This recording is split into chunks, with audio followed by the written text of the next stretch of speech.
이 간도와 독도 이야기를 좀 이제 마무리 좀 해봐야 될 텐데요. 요건 이제 어느 왕 때 참 많이 연결이 되냐면 여러분들 그 나쁜 남자의 대명사. 네, 바로 숙종. 환국정쟁의 중심에 있었던 왕. 숙종. 숙종인데 여러분들 꽤 정치적으로는 그렇게 환국정쟁에 좀 안 좋은 모습들도 있었지만 나름대로 또 굉장히 많은 일들을 합니다. 예를 들면 화폐, 상평통보 이게 이때 나옵니다. 이때 숙종 때 굉장히 많은 일들을 하고 있어요. 그 다음에 뭐 대동법 같은 경우에도 전국적인 시행이 이제 숙종 때 이제 마무리가 되고, 그 다음에 오군영도 이제 또 마무리가 되고, 하여튼 굉장히 많은 것들을 정리하는 그런 왕이 바로 이 숙종이다라고 볼 수 있겠습니다. 자, 먼저 여러분들 숙종 간도부터 한번 좀 살펴볼게요. 이때 청나라와 이 국경선 문제가 이제 국경 분쟁이 벌어지는 거예요. 그래서 이걸 좀 해결하자라고 해서 세운 게 뭐였냐면 바로 백두산 정계비라는 겁니다. 이 백두산 정계비는요, 그러니까 서쪽으로는 서위 압록, 동이 토문이에요. 서쪽으로는 압록강, 이게 사실 문제가 없어요. 근데 동이 토문, 이 토문이 문제가 되네. 이 토문이 어디냐 이거죠. 우리는 토문강이 따로 있다. 그리고 중국 측은 토문은 바로 두만강이다. 이제 이렇게 이야기를 하면서 굉장히 좀 계속 이슈가 되는 어떤 그런 모습을 보이고 있습니다. 그 토문강이 있다면 그 북간도 지역, 즉 만주 지역은 우리 영토가 되는 거예요. 근데 실제로 그 지역에 우리 조선인들이 가서 굉장히 많이 살고 있었어요. 그래서 나중에 고종 때가 되면 그 지역에 아예 간도 관리사를 임명을 해요. 간도 관리사를 아예 임명을 합니다. 어느 왕 때? 고종 때. 그리고 세금을 받아요. 아니, 그 지역에서 세금을 받는다. 이거 뭐 게임 끝난 거잖아요, 여러분들. 그죠? 실질적인 우리의 어떤 영토로서 기능을 하고 있었다는 이야기예요.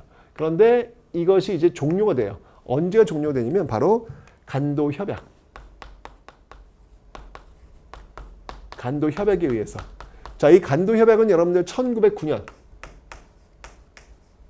이 1909년에 체결되는 건데, 놀라운 건 뭐냐면 이 간도 협약을 이 영토가 왔다 갔다 하는 거잖아. 그죠? 그런데 이 간도 협약을 우리는 참여하지 못했다는 사실이에요. 이것은 청과 일본, 청과 일 사이에서 이게 해결이 된 거예요. 간도는 청나라 땅이다. 대신 일본은 철도 부설권 가져간다. 뭐 이런 식이 되면서 게임이 끝나버린 거예요. 이거 왜 그랬을까? 우리 영토일 수도 있는 그 굉장히 중차대한 문제를 1909년이잖아요. 그죠? 그 이유는 바로 외교권이 을사늑약으로 우리의 외교권이 일본에 가 있기 때문에, 우리 외교권이 없기 때문에 바로 이 협상 테이블에 나갈 수가 없었다라고 하는 그런 좀 아픔이 좀 있습니다. 아픔이 있습니다. 청과의 어떤 그런 관계, 간도 관련된 내용들을 한번 살펴봤습니다. 자, 다음은 이제 독도를 한번 좀 살펴볼 텐데, 독도도 숙종과 관련이 있어요. 독도도 또 숙종과 관련이 있습니다.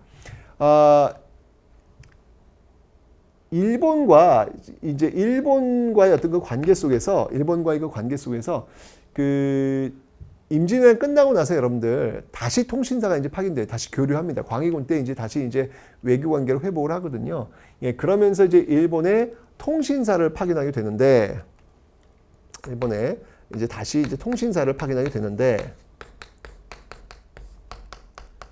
이 통신사의 역할이 무엇이냐라는 것이죠. 이 통신사 같은 경우는 여러분들 일본의 선진 문물을 전파하는, 일본의 선진 문물을 전파하고,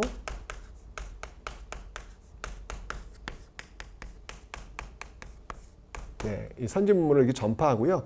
그 다음에 이제 막부의 어떤 그 권위, 막부의 어떤 그런 세력을 또 인정해주는, 막부의 어떤 그 세력을 인정해주는 어떤 그런 역할들, 그런 역할들을 이 통신사들이 하고 있습니다.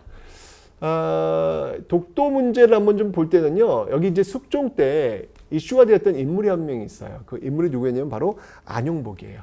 안용복이 도의를 합니다. 안용복의 도의. 일본에 가가지고 울릉도와 독도는 조선의 땅이다 라고 하는 인정을 받고 와요. 이제 이분이 계셨기 때문에 지금도 굉장히 중요한 아주 역할을 하신 분이죠. 이 어부 출신이신데 진짜 이게 민간 외교관의 역할을 한 게 아닌가라는 그런 생각이 들 정도로 굉장히 감사한 분입니다. 자, 그러다가 이제 나중에 독도가 아예 우리 땅이다라고 하는 것을 그냥 딱 못 박는 게 있었죠. 예, 그게 뭐였냐면 대한제국에서 발표한 칙령 제41호예요. 대한제국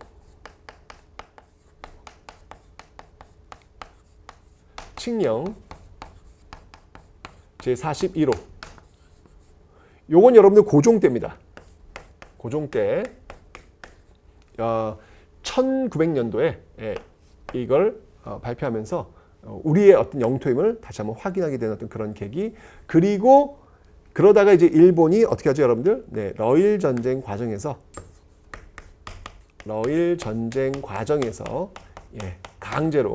강제로 편입을 시키는 모습이 있더라. 이게 모두가 다 지금 독도와 관련된 내용들임을 여러분들 좀 기억해 놓으시면 되겠습니다. 됐죠? 자, 이렇게 해서 여러분들 간도 독도까지 한번 다 살펴봤습니다. 간도 독도는 이제 근현대사는 얘기하지 않으려고요. 이렇게 지금 숙종 때부터 한번 쭉 한번 훑어봤으니까 이 내용을 기억하시면 되겠습니다. 자, 이렇게 해서 여러분 조선의 그 500년의 어떤 정치를 한번 쭉 한번 다 훑어봤습니다. 진짜 긴 시간을 이렇게 2시간에 정리를 한번 해본 건데요. 하여튼 고인물이 오래되면 결국은 썩게 된다는 그 당연한 진실, 이런 걸 다시 한번 또 확인하는 시간이 아니었는가라는 생각이 듭니다. 자, 어쨌든 여러분들 조선은요 양란을 기점으로 해서 그 전쟁을 기점으로 그 이전과 그 이후가 완전히 달라질 겁니다. 어떻게 달라지는지 경제, 사회, 문화를 통해서 한번 살펴보도록 하겠습니다.